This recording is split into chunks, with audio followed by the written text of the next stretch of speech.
Welcome to this virtual edition of our Blue Star Banner Family Appreciation Celebration. This certainly isn't my first choice on how to honor our military members. It will have to do. Mary Jo works tirelessly to ensure the City of Lawrence remains a beacon to those families and servicemen who selflessly serve our nation. The close ties that have existed between our military and the City of Lawrence are readily apparent, and this program exemplifies it in so many ways. A bit of history on why the bond between our military and our city has been so important. Fort Harrison actually was opened in the early 1900s, grew steadily and reached its peak in the post-World War II era. Even after the fort would close in 1996, DFAS, National Guard, U.S. Navy, and the Army maintained an armory and reserve facilities here in the city. Additionally, the city serves as a home to a number of organizations that assist servicemen as they transition back to civilian life.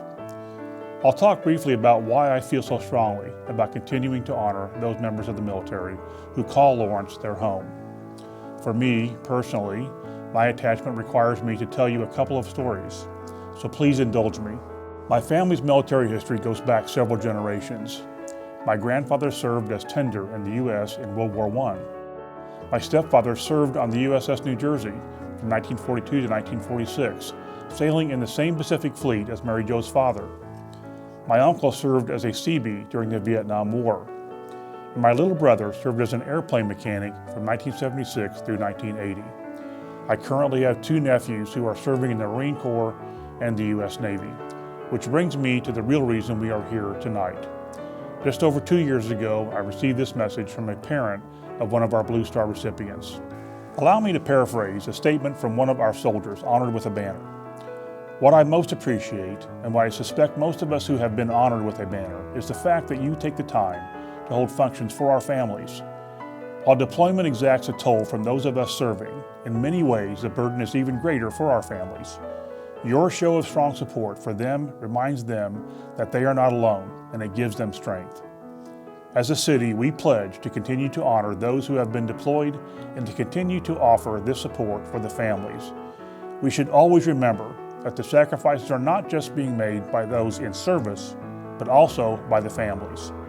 Thank you to all of our families for being a part of our community, and we give our humble appreciation to those who serve and protect this community and this great nation.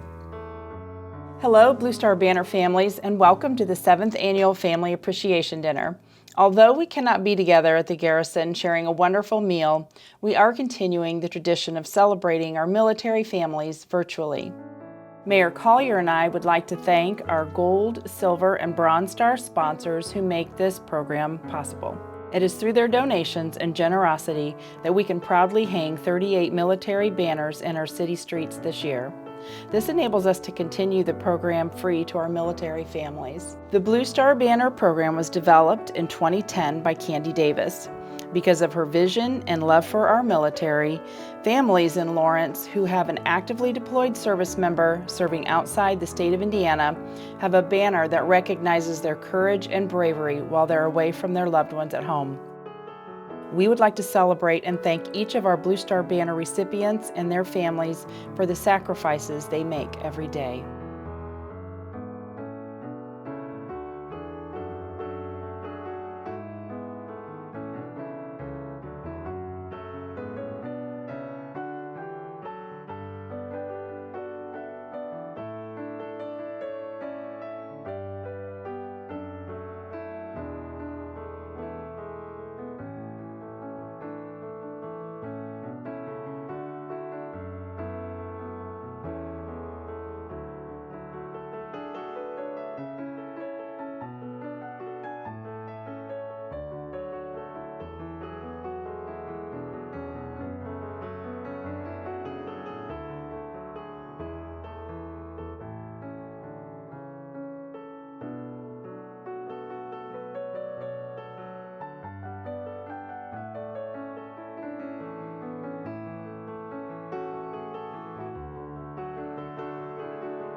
Mr. Paul Norton, Senior Master Sergeant, retired, United States Air Force, will introduce our guest speaker. And I'm pleased to introduce Lieutenant Colonel retired John Spanogle, U.S. Army Special Forces. Lieutenant Colonel retired John Spanogle is a native Hoosier and grew up on the south side of Indianapolis. He attended Prairie Meridian High School and graduated in 1989. Upon graduation, he attended IUPUI and started his military career in the Indiana National Guard. He later transferred to the Hawaii National Guard.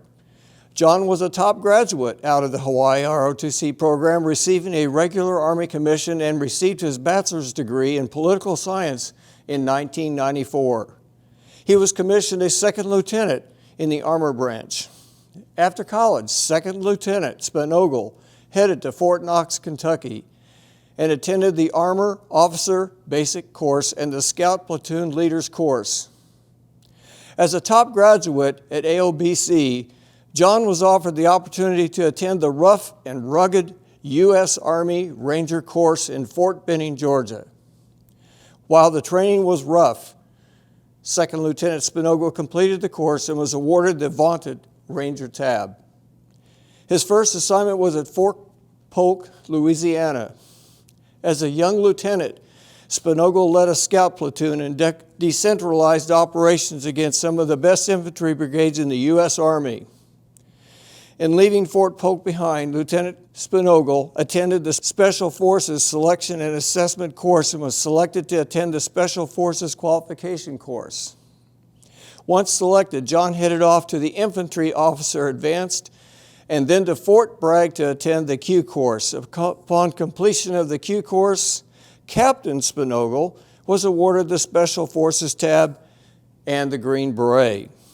But the training did not stop there, folks. He then attended a 6-month basic Arabic language course and then finished with Survival, Evasion, Resistance, and Escape School. This training took almost 2 years to finish, and once done, Captain Spanogle headed to Fort Campbell, Kentucky to join the celebrated 5th Special Forces Group Airborne. Captain Spanogle led his team on many deployments to Kosovo, Jordan, Oman, Turkmenistan, and Kuwait. Then on September 11, 2001, America was attacked. And the first unit called to action was the men of the Special Forces Group Airborne. ODA 556 became part of Task Force Dagger, as seen in the movie 12 Strong, and was inserted behind enemy lines, linking up with the tribe of Hamid Karzai just north of Kandahar, Afghanistan. Task Force Dagger expelled the Taliban in about 3 months and took all 3 major cities, Kandahar, Kabul, and Mazar Sharif, with approximately 100 Green Berets and resistance fighters. Folks, the invasion of Afghanistan is one of the most unknown military actions in history. After deployment from Afghanistan, he was chosen to lead another team and was sent back overseas to Djibouti, Africa, to conduct operations in the Horn of Africa against transnational threats to the United States. While working for the better part of 6 months in Africa, Captain Spanogle's team was ordered to Ali as-Salam Air Base in Kuwait. Unknown at this time, John and his team were being staged to invade Iraq. During the invasion, 5th Special Forces Group Airborne set the stage for the invasion and crossed the berm 2 days before the main invasion. At the conclusion of the initial invasion in Iraq in May of 2003, Captain Spanogle's team was sent immediately back to Djibouti, Africa, to continue counter-terrorist operations in the Horn of Africa. At the end of 2003, after a long couple of years, Captain Spanogle was sent back to Fort Campbell and moved to Fort Bragg in the spring of 2004. He was now assigned to the John F. Kennedy Special Warfare Center and School, where he was assigned to Camp Mackle and became a Robin Sage instructor. In this capacity, he evaluated young officers in the Special Forces qualification exercise, Robin Sage. Now, Major Spanogle was sent next to Fort Leavenworth, Kansas, to attend the Command and General Staff College. He attended classes there for a year, with his U.S. Army peers during the day and went to night school and earned his master's degree in business and organizational security management. Major Spanogle was selected during this year to return to the 5th Special Forces Group Airborne the next year.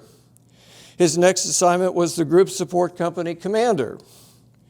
Following command, Major Spanogle became the 2nd Battalion, 5th AFG Executive Officer.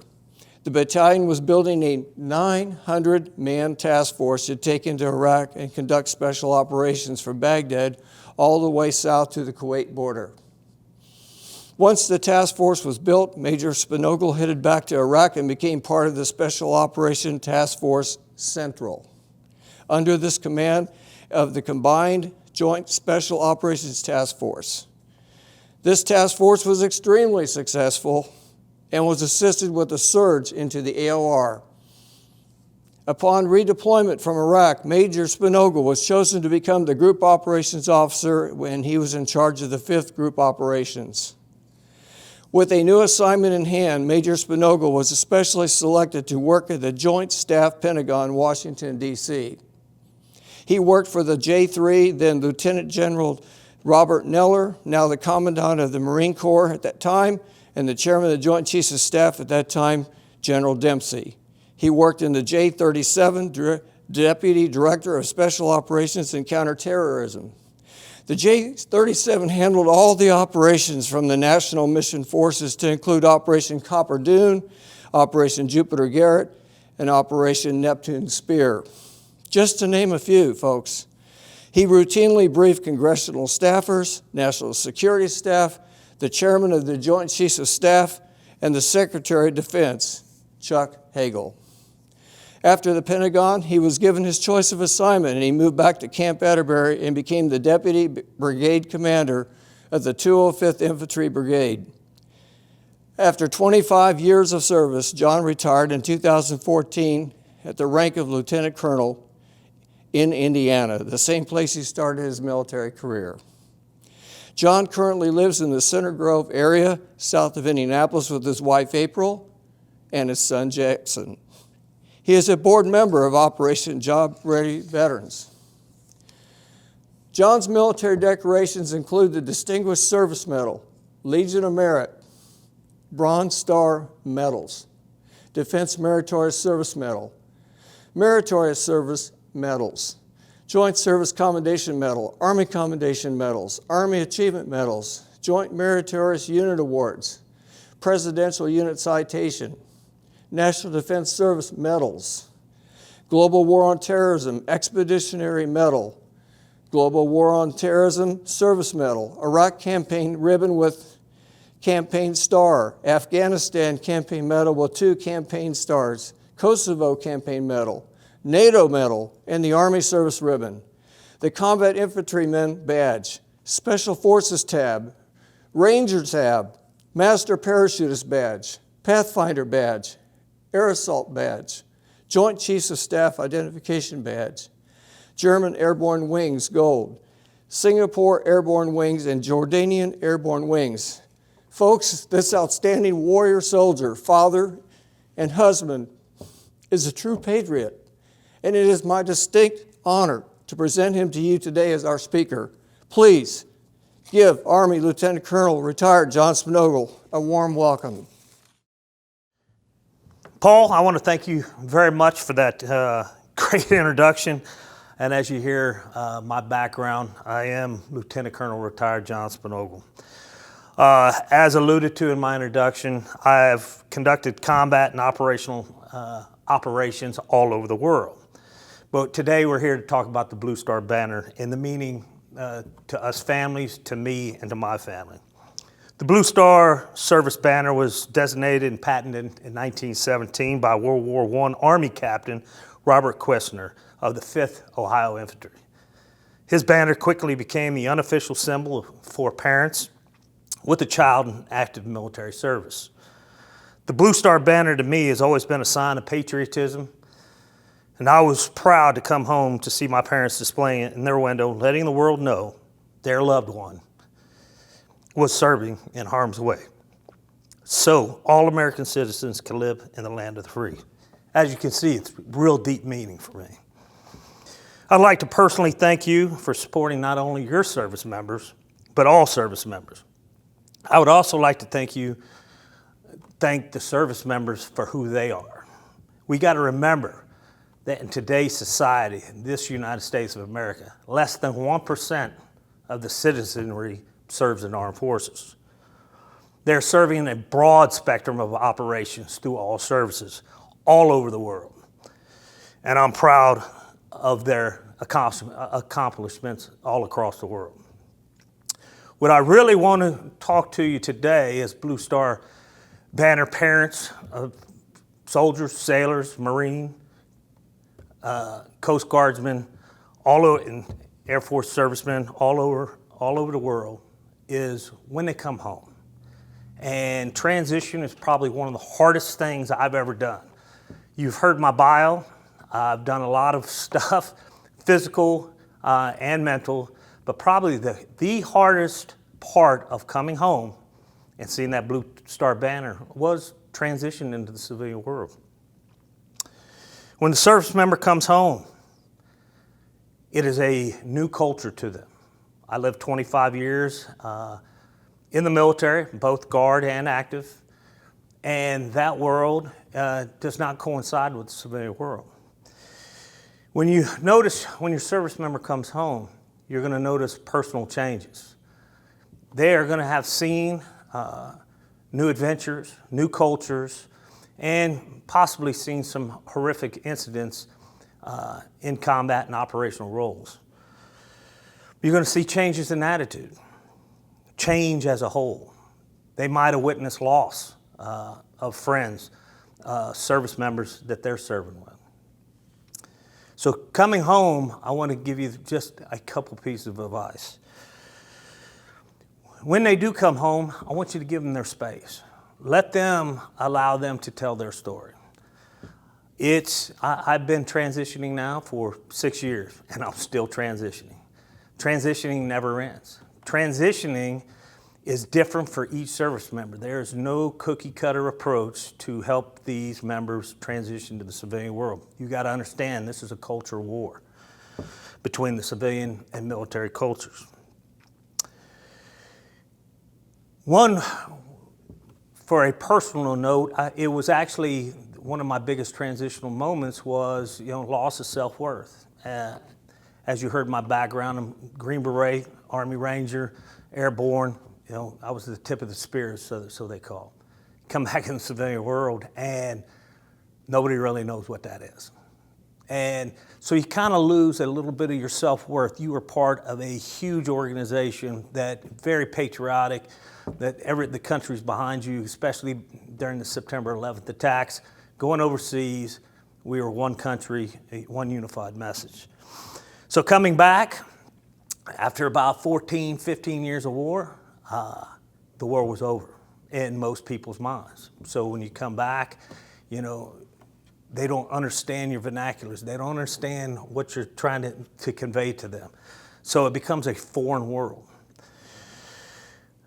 The transition from military to civilian life can be a challenging process for a majority of veterans. Part of this journey is the navigation of the current job market and making themselves stand out as an individual among a vast pool of applicants. The military teaches the team concept from the very first day when you're at boot camp. New recruits are taught to speak and act as a team, leaving all individualistic tendencies behind.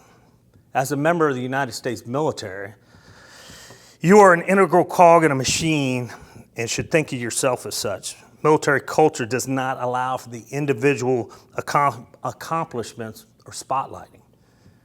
Service members speak in reference to their services, we and us. Military members often refer to their work and accomplishments in terms of their team, platoon, company, battalion.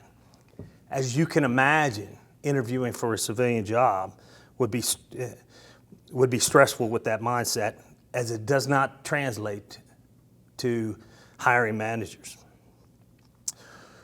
How many of us actually have a resume? I joined the military at 18 and I retired at 43. never had to interview for a job.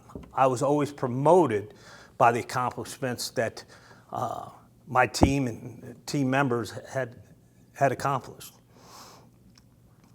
So thinking of that, first off, not having a resume, and you're going into a civilian job market. Interview skills. As I alluded before, we talk in we's and us's. Hiring managers do not want to hear that. They want to hear your individual accomplishments of what did you do? What did I do? We have a very hard part, us being service members, veterans, of talking that way. It has been kind of taken out of us, and to understand that, to get that service member to talk in that realm really takes a lot of work. Transitional issues. A lot of people do not understand what transitional issues can be. It could be as simple as that service member not even knowing how to dress. You have to think 25 years of my service, I wore a uniform and a green beret for 25 years. I knew what I was wearing every day when I get up to go to work. I'm also colorblind. So my wife has actually got to dress me some days to make sure I'm wearing what is appropriate. So going for a job interview, what is business casual?